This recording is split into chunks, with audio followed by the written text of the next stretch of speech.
Good afternoon, everyone. Welcome to another episode of LERU Talks. My name is Katrien Maas. I'm the Special Initiatives Ambassador for Engagement and Impact at LERU, the League of European Research Universities, and the moderator of this program. So today we delve into the latest developments on the governance and the sustainability in Europe and around the world. Sustainability means a lot of things, but in today's discussion, we will focus on our attention on climate and environmental issues. By governance, we mean the collective actions undertaking to manage sustainability challenges at the global and the European level. This is an important topic to LERU and to its universities. So, of course, with the start of the new EU Commission and Parliament, and with the recent global meetings on climate, on plastics, on land degradation, there are important developments that we'll talk about today.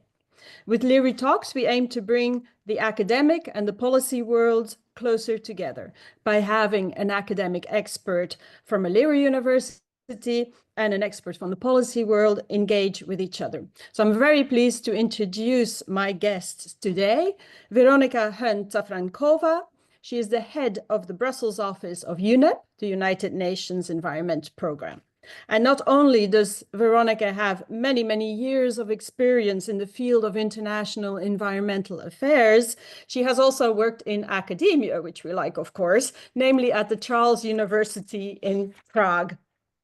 Our other guest is Per Mickwitz. He is Professor of Environmental Policy, as well as Pro-Vice Chancellor for Research, Sustainability and Campus Development at Lund University.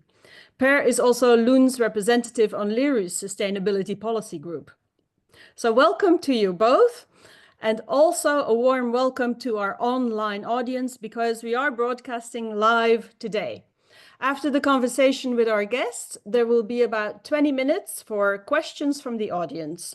So to those joining us online, please submit your questions via the Zoom chat function during the discussion. We'll do our best to address as many questions as possible at the end. So without further ado, we'll start. And I have a first question, or let's say we're trying to have a conversation. So these questions I'll start with somebody, but we will switch back and forth a little bit. But I wanted to start with Veronika, because we're going to talk about the global level first. What do you see as the most important recent development or developments on environmental sustainability governance? Thank you very much, Katrien. Hello to everybody, and thank you very much for having me here. It's a pleasure. And for me, it's always interesting to combine my current experience with my previous experience that you hinted to, Katrien. So I very much look forward to hear what Per and colleagues online will to say. But there is quite a lot on the global level that is happening, what has been happening in the last 3 months. All our eyes were in either still now in Riyadh, in Saudi Arabia, and the desertification COP, or in the climate COP in Baku, or in Colombia for the biodiversity COP. But let me just bring one example. 2 years ago, global chemicals framework was adopted. Well, in fact, a year ago. And I'm mentioning this because this doesn't have too much space in the media, but this brought quite a breakthrough in the international environmental agenda. This framework brought a comprehensive plan with 5 strategic priorities and 28 targets to guide countries and stakeholders how to address the life cycle of chemicals, including products and waste. And it is very much recognized by the Bonn Declaration, by Ministerial Declaration, that pollution is the world's largest risk factor that is bringing disease, premature death, and so on. Why is it important now amongst the 3 COPs that we have been witnessing is that pollution is very much on the same level as climate change and biodiversity loss in terms of the triple planetary crisis that are very much interlinked together and influencing each other, let's say. We have seen progress now at COP16, so that in Colombia, which was the Nature COP, which was very much about implementation of the global biodiversity framework. Again, milestone that was agreed 4 years ago in the Kunming-Montreal protocol. And of course, very much complementary to the climate COP that we have seen in media a lot. So I don't need to go too many details there. But what is important to see that it's not only the official negotiation. There is a lot going on also outside of the negotiating room. For example, during the Nature COP, very strong emphasis was on health, was a ministerial meeting on health. And this is something that we want to see more and more, this cross-sectoral approach and synergies between the different COPs and the different topics and the processes, because there are quite a few processes, but they need to be brought together. Okay, thank you for that. That's a whole lot already. And it's, don't know if that simplifies or complicates things as we look at things that are interlinked, but very much necessary. But Per, I'm sure you have a response to this. Yes, thank you very much. First of all, I would also like to thank you for having me here. And as a researcher, I'm quite depressed, and I know that many researchers in this field are quite depressed at the moment. Having done research for more than 30 years on sustainable development, we haven't actually seen the world moving into a more sustainable place. On the contrary, and if we see the climate, last year was the warmest ever recorded. This year will be even warmer. If we look at biodiversity, we are going in the wrong direction. If we look at actually all the sustainable development goals, the 17 of them, we are actually not on target for any of them based on the scientific assessments. So in that sense, I think the situation is rather problematic. And if we look at the geopolitical situation, we are not in a very good position to make really strong agreements at the moment. We have so much tension. However, I should stress, we should not despair. There is still hope. We have more knowledge than ever. We have better educated people than ever before. And there are some technological progress. But we should also realize the seriousness of the situation. Okay, Veronika, would you like to come back to that? Do you see? I saw you nodding. But... Yes. No, I very much agree with Per. It's not easy to remain positive, but there of course the world is much more complicated than it was a few years ago. And I would also refer to UNEP's very recent report, the Global Foresight report, which is looking at different shifts that we see now, including our relationship with environment, forced displacement, misinformation, and the overall tension. And also resources is another key shift that we see. So we are fighting against existing challenges, yet we know that more challenges are coming, and we need to be better prepared for those challenges. How do we do that? Well, we'll probably come to it with the next questions. But it is not easy. And what we can see is that problems that we see locally, whether they are caused by climate change, natural disasters, and so on, they very quickly transform into regional and global issues. So no longer we can just solve one thing somewhere locally. We need to really think about the transboundary cooperation and international cooperation. But there are, as I mentioned, positive developments. And in the last years, we saw through multilateral agreements, for example, the healing of ozone layer or the mercury. So we do move. We don't move quickly. That's for sure. And but one of the key issues that we need to look at is how do we work across the different sectors? How do we bring solutions, multiple solutions, to the question? Mm-hmm. And maybe one more thing, actually, on the complexity of the negotiations. Yes, it is much more complicated, and the world is divided. The gap is increasing. But on the other hand, we see that the countries at the negotiating table are very engaged. So it is easy to say it's too difficult, but that's the democratic process, having over 190 countries at the table. Mm-hmm. Right, indeed. And yeah, we can decry our lack of progress in the dire situation that we are in, but it is important to move forward as we can at the global level. But this gives me the opportunity to say, but let's turn our attention a little bit to Europe and the European Union for now. So I have the same question for you again, Veronika. You sit in Brussels. You're very well aware and busy with the new European Commission, the new Parliament, and the new policies being proposed. How does that look to you from UNEP's point of view at the European policy making? Thank you for this question. I keep saying we have been a bit spoiled in the last few years with the European Green Deal, which was a truly transformative agenda, which helped to transform within the EU, but it had huge impact outside of the EU.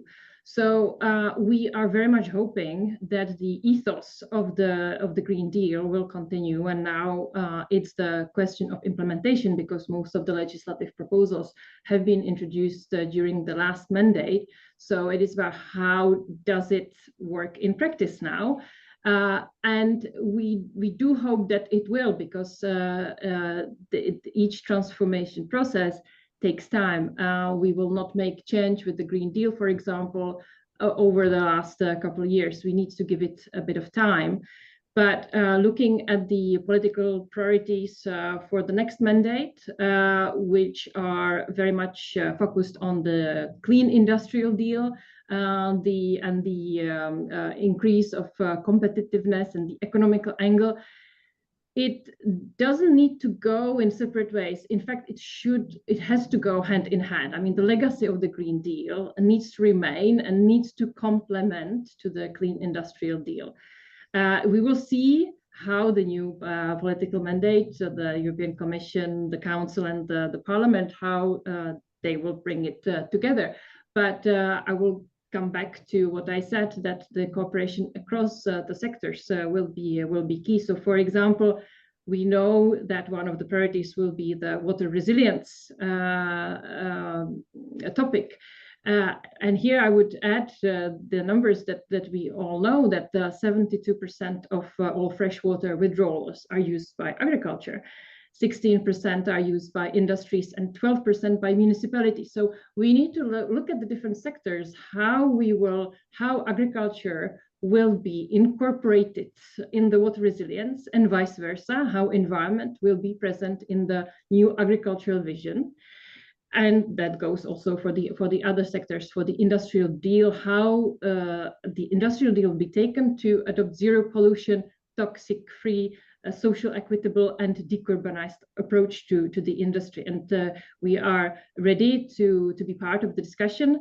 How do we align it also with the international commitments? Because we have multilateral environmental agreements addressing these topics. So it very much can go hand in hand, and the benefit is huge. We don't hear too much about environment, but it doesn't mean that it will not be there. I mean, we'll have to wait and see. But we can see very clearly that the socio-economic context now in different countries is very much influencing this lens. But as we said already during the first round, that environment is the precondition for this. Mm-hmm. Yeah. Okay. Thank you. Many points there. I'm sure Per has some views from the academic or the researcher side. Per. Okay. If we take one step back to the global arena and start there, I think very much is depending on how do we see this sustainability challenge, or how do we frame it. And there I think we have framed it in a slightly new way during the last 5 to 10 years.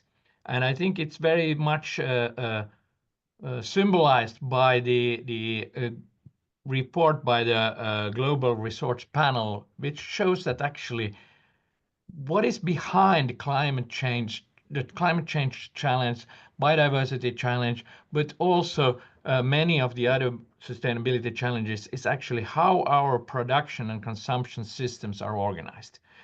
They are organized in such a way that they use a lot of natural resources and a lot of energy. And since they use this much of energy and natural resources, they have changed land use, and then they cause both the biodiversity challenges, they cause climate change problems. So that means that if we want to change this, we need to fundamentally change the consumption and production systems. And I would rather than sectors, those of systems for mobility, systems for food, system for housing, and so on. This system needs to be transformed, and this is actually something building on a lot of research. Going to Europe, I think that the Green Deal actually reflects this new, more modern framing of the sustainability challenges as a systems transformation challenge. For Europe, I think it was not only that they listened to science, I think that's part of it, but I think there was a need for it, because how do we find in Europe something that could address our challenges related to competitiveness, our challenges related to innovation, that we are not as good as in Asia or in the US to really go from research to innovation, and also address these sustainability challenges. And I think the Green Deal was sort of a packaging where we tried to solve all these things by supporting a transformation of consumption and production systems. These processes often take long, and now we should maintain this or be patient and have sort of enforce the processes that would actually lead to changes here. At the same time, I think we should realize that there are slightly different perspectives. Security has become much more important in the European context with the war in Ukraine. And therefore, we need to also make sure, and I think there are synergies, as Veronika said, if we have different kind of energy system, it can also be more secure. If we have a different kind of food system, it can be at the same time better for the climate, better for biodiversity, but also more secure. But we have to take, of course, these things into account. And I think words are words, but the actions will decide. And I think there is hope that we can still work on this transformation in Europe with the new policy programs coming in. Mm-hmm. And so decarbonization and competitiveness are compatible? I think they must be. Veronika? Yes, I would say so too. And I would also underline what Per said about the sustainable consumption of production and resources. In the last 50 years, we tripled the resource extraction, and very soon we will have nowhere to take the resources anymore. So that's the reality. So when we talk about using resources now for the competitiveness, we have to be aware of this. And we cannot go to countries where they have them just to compensate for this. So we need to look at it in a holistic way. And we need to keep the sustainable consumption and production at the very heart. Mm-hmm. And are universities ready, Per, to engage with the policies either at EU or at global level, at this level, in this way? Well, I think absolutely, and we shouldn't be too modest. I think we are already playing a very important role. First of all, I think research and universities have been very central for putting these issues on the agenda. So agenda setting is very important. So we wouldn't talk about climate, we wouldn't talk about biodiversity without the research base that we have produced largely at our universities. But that's only the first part of it. I think the second is that as I mentioned, reframing the discussion to talk about planetary boundaries, for example, based on research, or now to talk very much on system transformation. It's based on the research and research communities that have emerged during the last 10, 15 years. So in that sense, that's very important. And sometimes we think about research as only sort of very instrumental. Should we have a tax here or should we do this? That's also important. But I think we should see this multitude of different roles that research play in this. So I say research is already doing a lot, but we could do even more. And I think also at the moment we need maybe a bit more research focusing also on solutions. We have been very good at focusing on problems, but we need also to focus on solutions. So that would be my first answer. Okay. Yeah, it kind of makes me think of, what knowledge produces as knowledge, then policymakers choose what they do with that knowledge. But I actually wanted to ask another question. You probably know that as LERU, we have commented on the lack of attention to research in the mission briefs for the new EU commissioners who now get to call the shots on the clean, just and competitive transition. This is the Executive Vice President Ribera's title, and she has to work with other commissioners, Hoekstra, Jorgensen, Roswell. There's a lot of work to be done, and we said to them, there's a really regrettable lack of attention to research. Per, where do you stand on this? And you can respond either with your hat on as a researcher or as a senior leader at the University of Lund. As a senior leader of the University of Lund, I would say that this is really a pity, and we would really need to have more focus on research. And as a researcher, I would say the same, but then I would also stress that we should also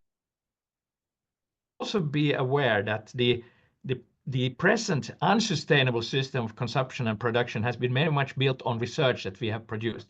So research on its own does not in any way guarantee sustainability. But on the other hand, we cannot achieve this sustainability transition without a lot of new research and without being better at using the research that has already been produced. I see you nodding, Veronika. Did you want to add or respond to this? Yes. So for whether it's within the EU or elsewhere, research and science has to be at the heart of the policymaking, because otherwise it will not work. It simply will not work. And we need more science also in the negotiations. And that's why UNEP is before, for example, the climate COP always releases the climate reports, emission gap report, adaptation gap report, to really bring the science into the discussion. It does make me angry when I see that some of the quite a lot of arguments are just totally not based on science at all. So if we do convince different stakeholders and partners and parties to really work with science, I think we will win. And there we do need universities. We need researchers and scientists. We do, for example, for these reports. I mean, the report that Per mentioned, we always do work with a huge network of scientists. It's usually hundreds of scientists, independent scientists that they collaborate on. So it's not UNEP. It's very much a scientific community working on these reports. And I also very much agree that we need patience. We as a society are used to quick solutions, quick fixes now. But we need to go through the pain and address also the long-term solutions. That's not the typical thing in the political life cycle, which is focused on the four years. But we need to, as I mentioned, for the also emerging issues, that we need to invest in research and in science to bring the solutions for now, but most importantly, for 10, 20, 30 years. Yeah. It's good to see, for instance, that within the frame of UNESCO, which is within the UN, now this initiative has been launched that really makes this bridge between science and society, saying we need the science and we need the society to come together. I think that fits very well with what we've been saying about the type of approach that we need to the challenges that we face in this. Another challenge is about money. Good governance, sustainability requires money, of course. And financing the green transition is as difficult as it is crucial, or is as crucial as it is difficult, as the recent COP in Baku have shown. What lessons do you draw, for instance, Veronika, about the financing and the recent developments that we've seen, for instance, at the COPs? So financing is always a tricky issue at the COPs. The financing of the Global Biodiversity Framework, for example, is to be resumed. But yes, it is complicated, especially now in the situation that many countries, even within the EU, there is issue with the economical situation. But we need to consistently work on solutions that work. So not only relying on the public funding, but increasingly work with private funding and with the whole reform of the financial systems, how to work with banks, for example, private sector, I mentioned, philanthropies, also how to bring all these actors together. UNEP, for example, you may know, has a UNEP finance initiative that is working and setting principles with banks, about 500, both public and private banks, sustainable insurers and sustainable investors, how to integrate sustainable solutions into the investment decisions. Mm-hmm. Okay. Per, yes, go ahead. Well, I think, of course, we will need a lot of financial resources for these transitions. But if we look at some of the transitions that have happened, say from analog communication system to a digital, if we would have then have looked at all the investments that were needed to go to mobile phones and to internet and things like that in the 70s, maybe we would have thought that, oh, it's too expensive, we can never do that. But instead, it was happening, and what the governments did was that they set the sort of the structure, the incentives, the rules around it. And I think if we approach it in that way, then if we would now calculate how much did it cost to move into a system with mobile phones or based on digital communication, we would end up with an enormous sum. But we weren't that concerned then. And I mean, if you see it, these new systems have completely also transformed how you do banking or in Africa or fisheries in India. So, I mean, it's been a global phenomenon. And I think maybe we are focusing a bit too much on financing what we know that we should do, instead of really focusing on giving the incentives to really, I see it as a system innovations challenge, that we need to innovate not at the product level or not at a one process, but a complete system of mobility or energy or food, and then bring everybody on board.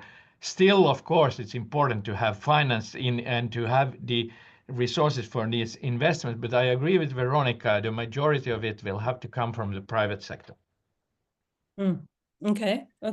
Interesting. May I add also, there are also solutions that are not expensive and that have multiple benefits, like cooling, greening cities, nature-based solutions. These can help a lot. And I think what also Per was mentioning, avoiding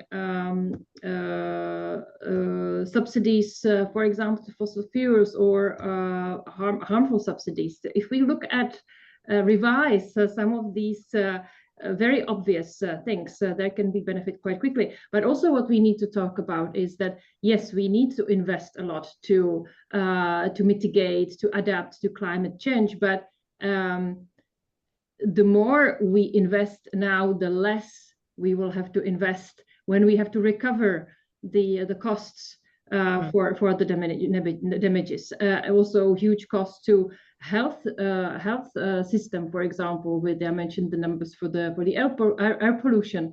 That has a significant cost to the health system. So the more we talk also about the cost of inaction and the cost of health and food security and so on, I think the answer is quite easy.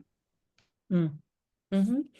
Okay, we need to move on a little bit. We have about 5 more minutes for the discussion, and then we'll open it up to questions. So I think we have time for 2 more questions. And the first one, I want to stray a little bit into the education realm, because we are universities, of course, and I know that at UNEP you are also concerned, or you are involved, Veronika, in the green skills. What are your main recommendations for education? Thank you very much, Katrin, for this question. And we do work universities about this a lot. Some of you know that together with ILO and UNESCO, UNEP released initiative, which is Green Jobs for Youth Pact, through which we are working to bring the solutions with the green skills to different stakeholders, but also how to integrate this into the educational system, how to equip young people for skills that they will need in the future. You mentioned, Katrin, UNESCO. UNESCO did analysis of educational plans and curricula frameworks in about 50 countries across all regions, with the outcome that only some half of the looked at universities somehow made reference to climate change. Only 19% speak about biodiversity, but also this holistic approach about all the planetary crisis is very much missing. So there is a big space to cover also for both the teachers and the students to understand the interconnection between the different issues, and to equip students for their role, for the skills for the green jobs. Mm-hmm. Yeah. Per, I know, we've talked about this quite a bit within our group, our sustainability group in LERU. We have a paper on this, even on education for sustainable development. But let me ask you, how can universities foster green skills among students? Okay, first of all, I would like to say this is the most important issue, because I think when we need to transfer knowledge to the society, our students is the most important route. I sometimes say that knowledge has legs because our students walk out in the society. So this is really important. So I think it's important that every student at the university gets some basic training when it comes to sustainability. In that sense, I think that students who are studying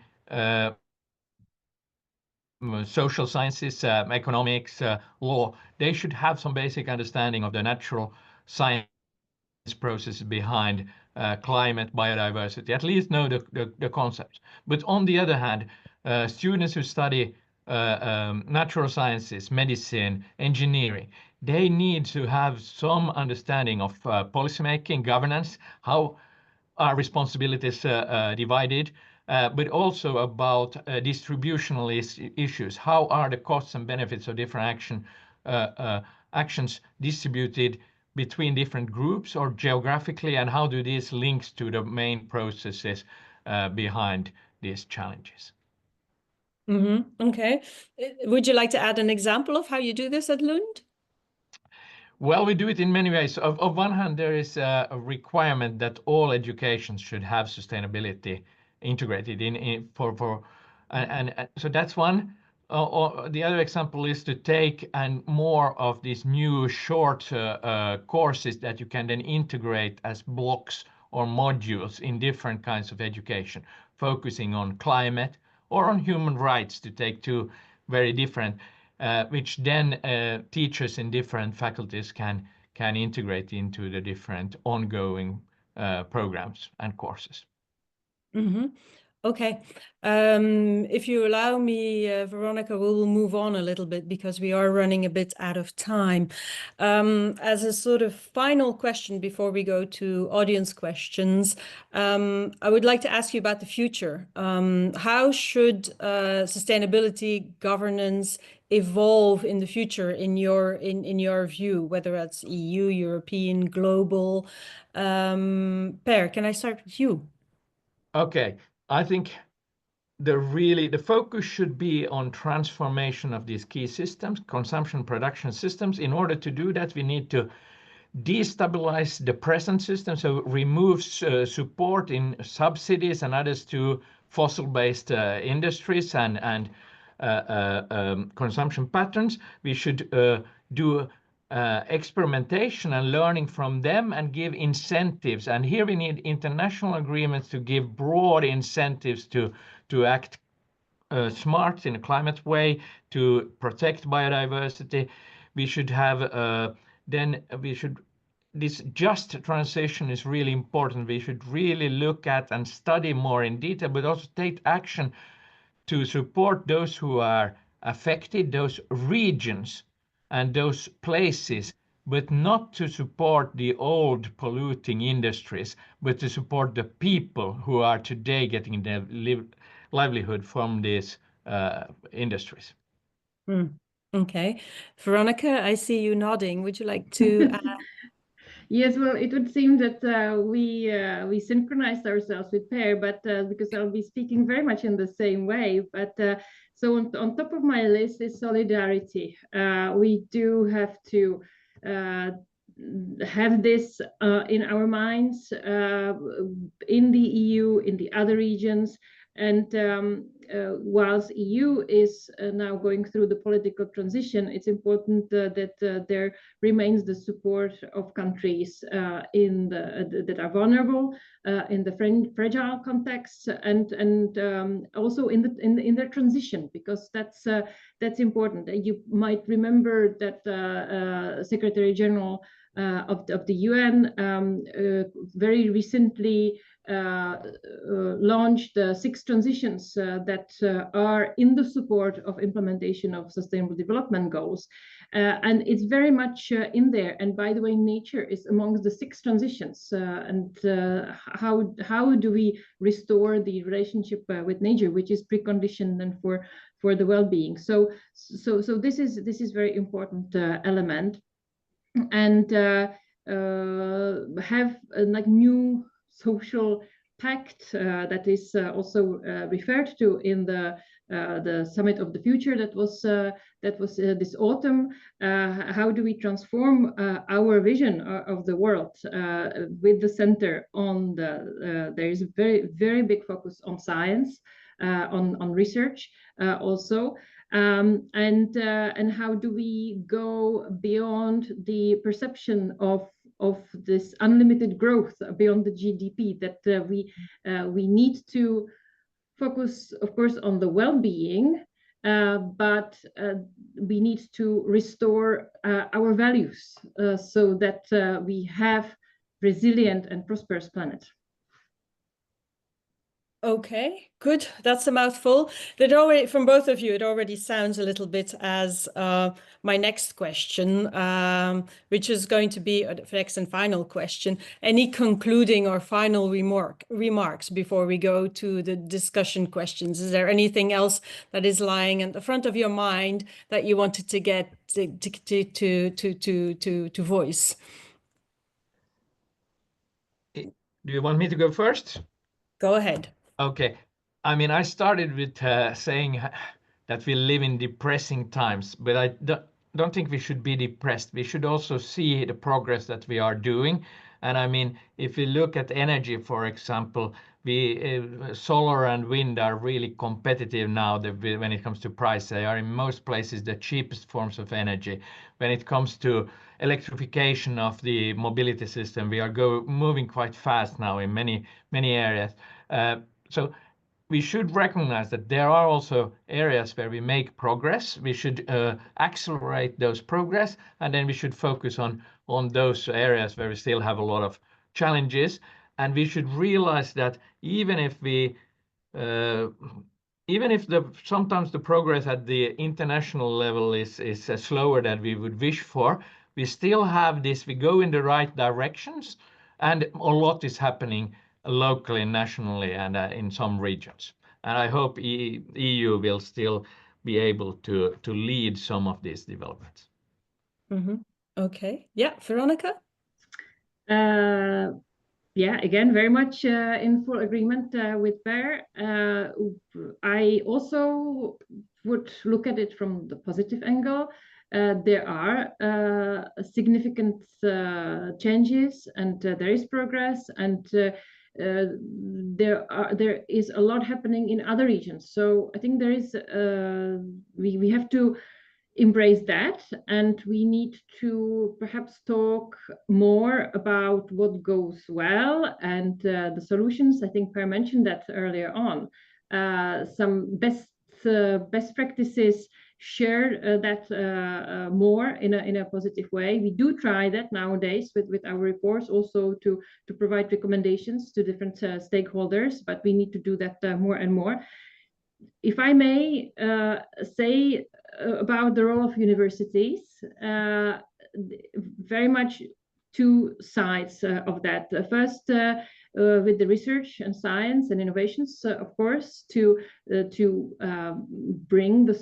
to bring the solutions and to help to get the messages across the different policymakers on the national level, but also European level and international level. Here is really very important role of universities to bring this hardcore evidence and solutions, but also what Per mentioned earlier, to bring up the new generation of politicians, people who will be working in industry or wherever, to have this interdisciplinary knowledge, and that they can join the dots, and that they can bring solutions that will bring multiple benefits. And we do have a lot of them. We just need to really hammer it down that there are very good solutions. Some of them are very cost effective, but universities have this wonderful possibility of bringing the existing and new students on the path to the sustainable world.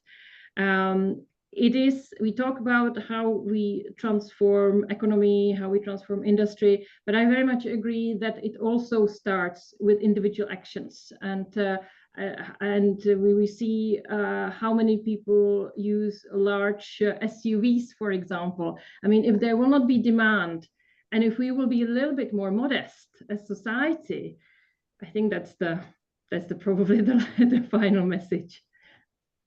Okay, good. I'm looking here at audience questions, and here comes one for you, putting us back down on earth, on our feet, with a bit of a challenging question. It says, research in economics, politics, sociology, and others shows that the problem is due to our capitalist economic system, and especially neoliberal policies of countries, but also international organizations. So why not naming the root of the problem? That is the question. We're talking around the root of the problem. Well, being a social scientist, there are many ways to read that literature. I would say the following, that as I see, the root of the problem is definitely how our consumption and production systems have evolved in such a way that they use much more natural resources, 4 times more than in the 70s. and energy. So that's clear. Some would then say that this is a natural consequence of how the capitalistic system is organized. Some would say that this is the consequence of how the market is organized without the right market conditions for it. And some would say that this is due to technology. Some would blame the dirty technology. And I would say that, well, yes, it is the incentives that we have had, how the market has been constructed, has developed the technology that has enabled production and consumption to develop in such a way that they use much more energy and materials. Now we have to change the conditions in such a way that the innovation will go in a different direction, and that's the only way that we can solve the problem. Whether that would then mean, and some would say that we would have to abolish the whole market economy. I would not read the literature in that way. I would actually say that that would probably take too long time, and we don't have any empirical evidence that another type of economy would solve this better. But we definitely need different kind of framework, and that's where I think we need global agreements. We need policies at the European level, national policies that would direct consumption and production, and especially innovations, in a different way. Mm-hmm. Okay, clear. Veronika? I would more reflect on the UN system. There is, of course, self-reflection also within the system, and you might have seen the UN reform that has been going on for a few years now. And that I would dare say that brought quite a lot of positive change. Also, the role of the UN going more in a coordinated and coherent way on the ground in the countries through resident coordinators and UN country teams, working very closely with governments, with local governments. So that has been a big change to the system. There is a continuation of the reflection also how the UN can react to the challenges that we have now. It is a large system, of course, but there are, I would say, four key things which already we mentioned, which is one of these data, innovation and scaling up new solutions with governments and different stakeholders, the digital cooperation, foresight, and behavioral science as well. So that is the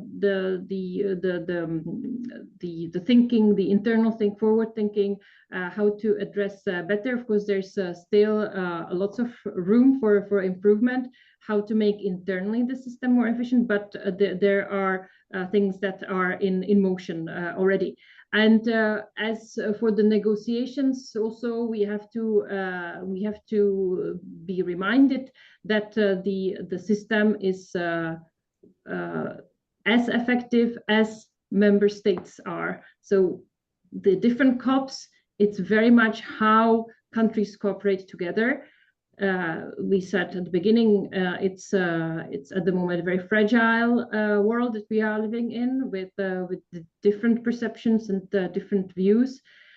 But that's the reality. Therefore, what we discussed, the forward-looking and try to address the long-term vision is important. But I would also go back to the point of the citizen science, that the more we equip citizens with relevant data, we can also expect much quicker change.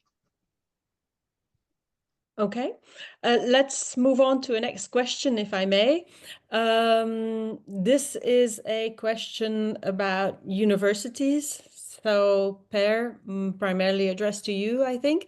It says, how can universities contribute If we see them as institutions that are test beds for different areas, not only research, for instance, also operations, I think, says the questioner, this was a bit missing in the discussion. Universities should be best practice examples as nature-friendly organizations.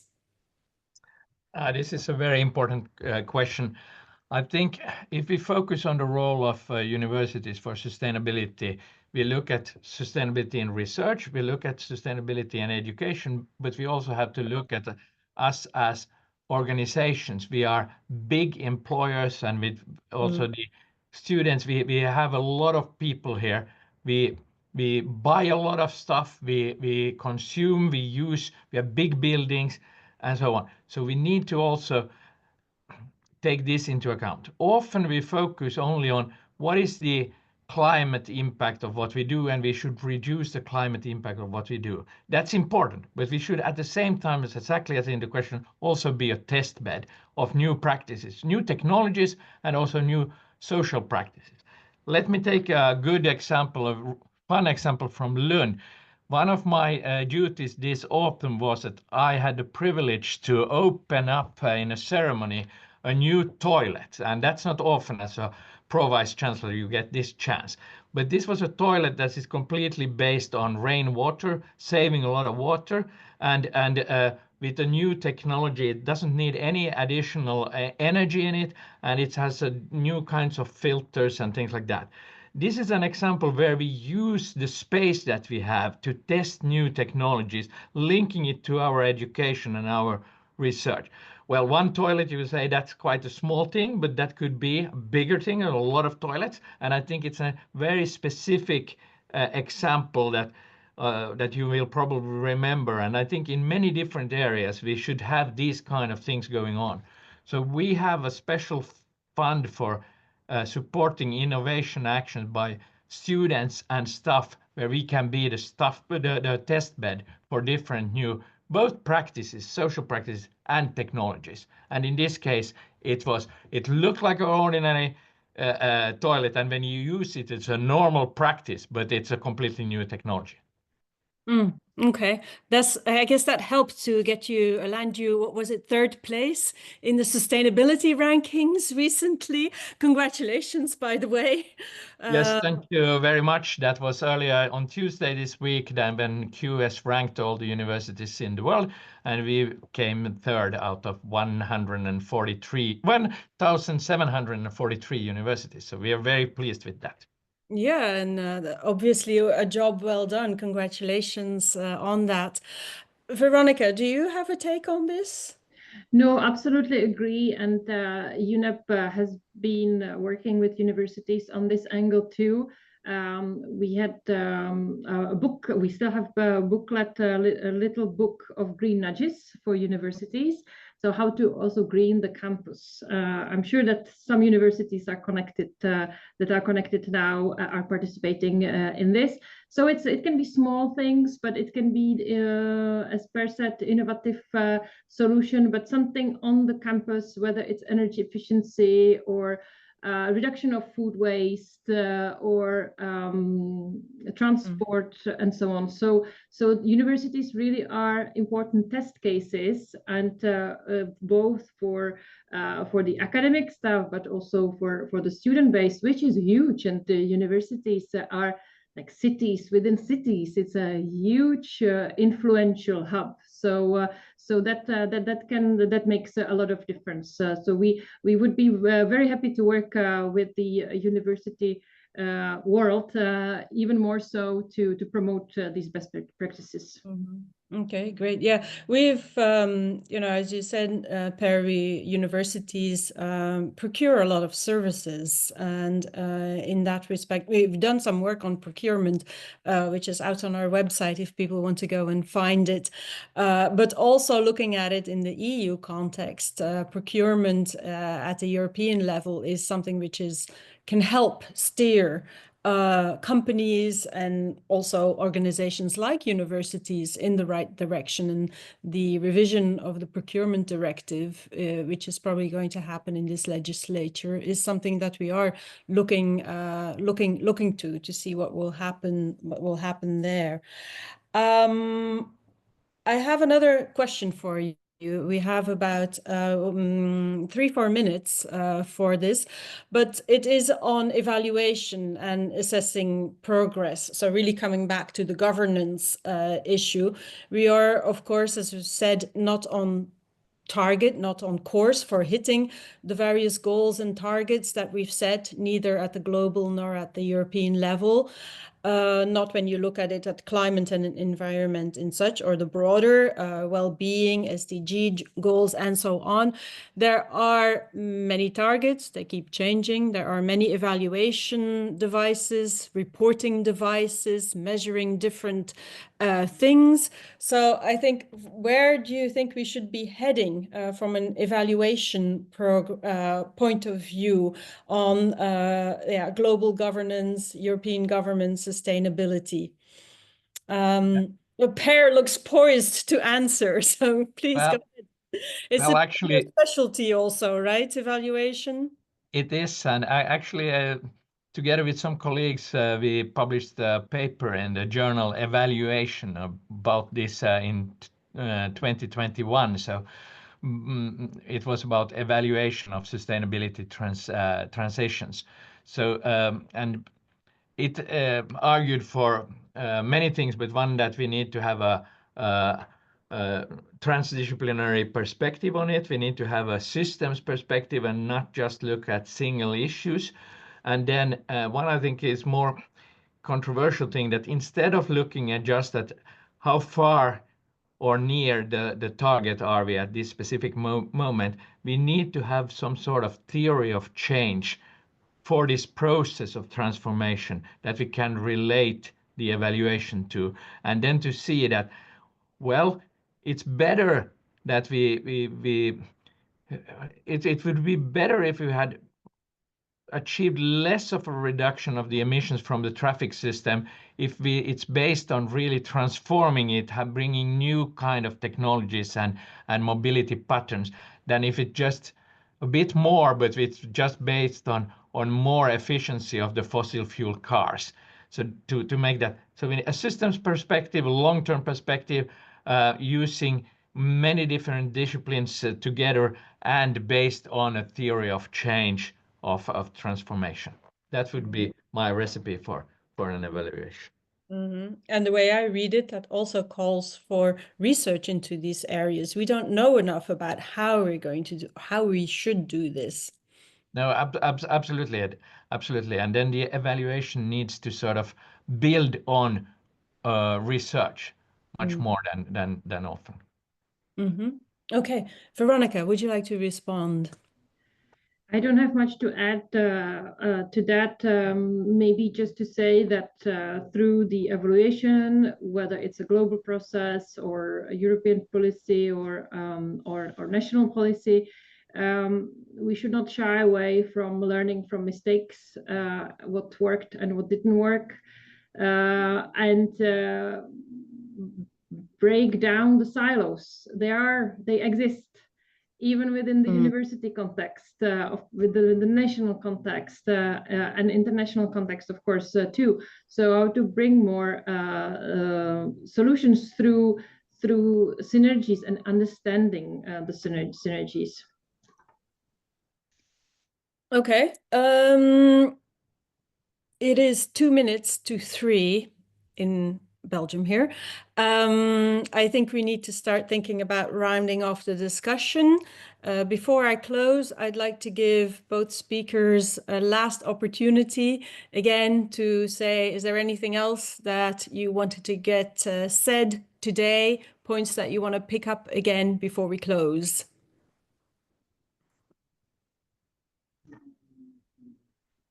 There you go. Okay. First of all, I think, as I said in the beginning, the situation is quite serious, but we shouldn't be desperate. We should still focus on contributing to the change. The second thing I want to say that I think it's really important to see sustainable development as development, so as a process, not as a steady state. But it's also really important that we have all aspects of it with us. We need to deal with climate change and biodiversity, but we need to deal with it in such a way that also we have people with us. So we have to have the social aspect, the just transition, I think is a very important aspect of that. And we need to also look at the costs and benefits, but also, as Veronika pointed out earlier on, both the cost of action, but also the cost of inaction. Mm-hmm. Mm-hmm. Yeah, very well said. Veronika, would you like to add? To me, the most important thing is to embrace the responsibility concept, that we are as individuals responsible and are accountable also for our actions. And then as institutions, how do we contribute to the solutions with open mind, with the long-term perspective, the whole of society and whole of the government approach, with the support of different organizations, with the support of universities, with the research and data science at the heart of the solutions. I mentioned the solidarity. That's very important, and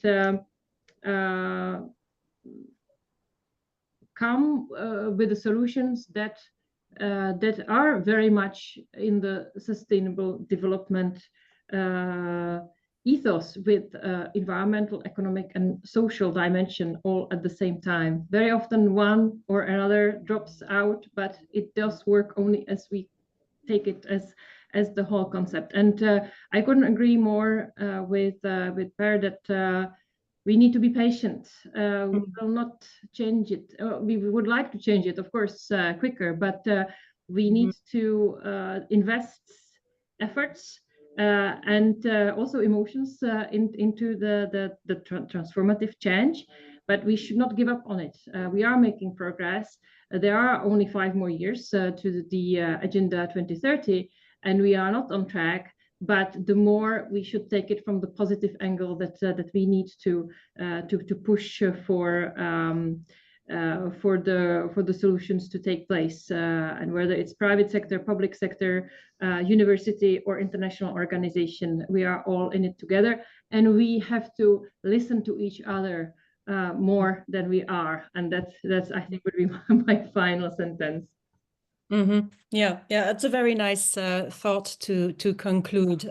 There's no, like you say, like you both have stressed, there's no point in being pessimistic. If you're in it for we do need solutions today, but we also need to keep the long-term perspective.